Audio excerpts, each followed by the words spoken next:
ఇలాంటి వాళ్ళందరినీ మనం ఏ విధంగా ఉద్ధరించగలుగుతాము, ఏ మంచి పని చెప్పినందువలన, ఏ మంచి మాట వీళ్ళకి మనం అందించటం చేత వీళ్ళని సరైనటువంటి దోవలోకి తీసుకొని పోతాము అనేటువంటి విషయం కోసం వాళ్ళు ఎప్పుడూ కూడాను చింతన చేస్తూనే ఉంటారు. అంటే మనకి రాత్రి అయినప్పుడు వాడు తెల్లవారుజామున అన్నమాట. సరే, మనం ఏం చేస్తున్నాం? పొద్దున్న నిద్ర లేచినప్పటి నుంచి రాత్రి మళ్ళీ పడుకునేదాకా ఏదో మన పొట్టకోటి కోసమో ఇంకో దానికో ఒక ధనార్జన కోసమో ఇటు అటు పరుగులెడుతూ ఉంటాం.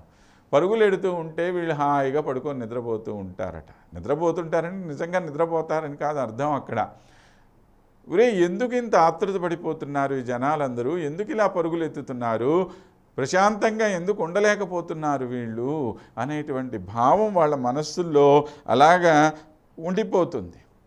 కాబట్టి అంటే వాస్తవమైనటువంటి విషయం తెలుసుకున్నటువంటి వాడు అది చెప్పడానికి వీలు లేనటువంటి పరిస్థితుల్లో ఉంటాడనమాట.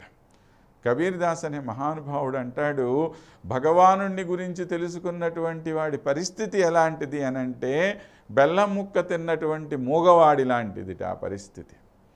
అంటే బెల్లం ముక్క తిన్నటువంటి మూగవాడు ఆ బెల్లం చాలా తీయగా ఉంది, చాలా బాగా ఉంది అని ఎదుటివాడికి చెప్పలేడు. చెప్పలేనంత మాత్రాన వీడికి అనుభవం రాలేదా అంటే అనుభవం కావలసినంత వచ్చింది వాడికి.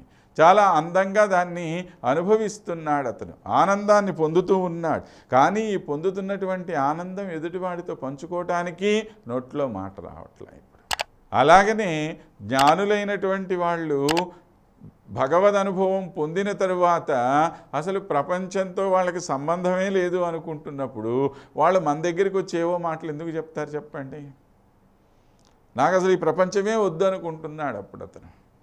అనుకుంటున్నప్పుడు ఎందుకని దీనికన్నా అద్భుతమైనటువంటి ఒక బ్రహ్మానుభవం అనేది పొందేసేసాడు. ఆ బ్రహ్మానుభవాన్ని పొందినటువంటి వాడు వెనక్కి రాడు. ఇక్కడ ఉన్నటువంటి వాడు ఆ బ్రహ్మానుభవాన్ని పొందలేదు కాబట్టి అక్కడ ఏం ఆనందం ఉందో వీడికి తెలియదు. కనుక వీడు దాన్ని పొందాలి అనేటువంటి ప్రయత్నం చేయటం లేదు. పొందినటువంటి వాడేమో వెనక్కి వచ్చి వీళ్ళకి చెప్దాము అనేటువంటి ప్రయత్నం కూడా చేయటం లేదు. ఇలాగా ప్రపంచం అంతా కూడాను ఈ అస్తవ్యస్తమైనటువంటి స్థితిలో ఉన్నదన్నమాట. తెలిసిన వాడేమో తెలియని వాడికి చెప్పట్ల, తెలియని వాడికి ఎలాగూ తెలియదు. కాబట్టి తెలియనివాడు విషయం గురించి ఏం మాట్లాడతాడు? కనుక తెలిసినవాడు చెప్తేనే కదా మాట్లాడాలి. కానీ వాడు చెప్పటం లేదు. ఇది పరిస్థితి. ఇలాంటి పరిస్థితుల్లో ఓ మనసా నువ్వు వెళ్ళి ఆ శ్రీమన్నారాయణుడి యొక్క చరణాల మీద అలాగ పడి ఉండవే తల్లి అని చెప్పి ముత్తుకుంటున్నాడు ఈయన. ఎవరు చెప్పారయ్యా నాకు అట్లాగా? ఎవరు ఉండమన్నారు? అసలు నీకెలాగ తెలుసు ఈ విషయము అనంటే, ఇదిగో నారదాది మహాయోగులైనటువంటి వాళ్ళు, మహానుభావులైనటువంటి వాళ్ళు ఉన్నారే, వారందరూ కూడాను ఈ మహిమని తెలుసుకున్నటువంటి వాళ్ళు, భగవద్ అనుభవాన్ని సంపూర్ణంగా పొందినటువంటి వాళ్ళు, వాళ్ళందరూ మనకి చెప్పారు కదా.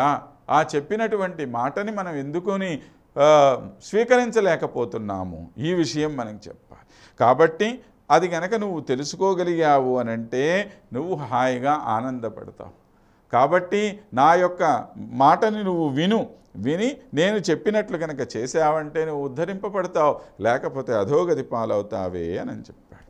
అంటే ఈ మనస్సంది నిజంగా నువ్వు చెప్పినట్టు అలా సుఖం ఉందిటయ్యా, ఆ పాదాలని ఆశ్రయిస్తే నాకు సుఖం వస్తుంది అంటున్నావే, నిజంగా వస్తుందా అని చెప్పి, నిజంగా వస్తే చెప్పు, నేను అక్కడే ఉంటాను, ఇంకా ఎక్కడికి కూడా నేను మరలి వెళ్ళను అని చెప్పాను.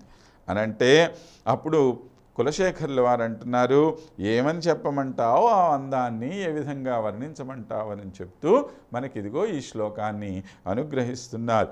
సరసి జనయనే సశంఖ చక్రే మురభిధిమా విరమ స్వచిత్తరంతుం సుఖతరం అపరం న జాతు జానే హరిచరణ స్మరణామృతేన తుల్యం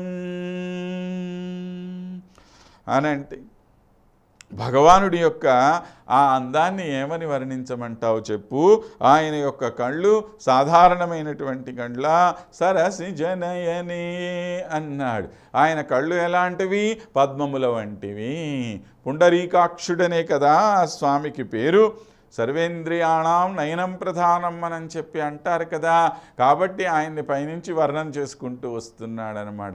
ముందుగా ఆ కళ్ళును చూడు, ఆ స్వామి యొక్క కళ్ళు ఎంత అందమైన కళ్ళు. ఒక్కసారి ఆ కళ్ళల్లోకి అలా చూసావంటే ఇక ప్రపంచంలో ఏ ఇతర వస్తువుని నీకు చూడాలని చెప్పి అనిపించదు.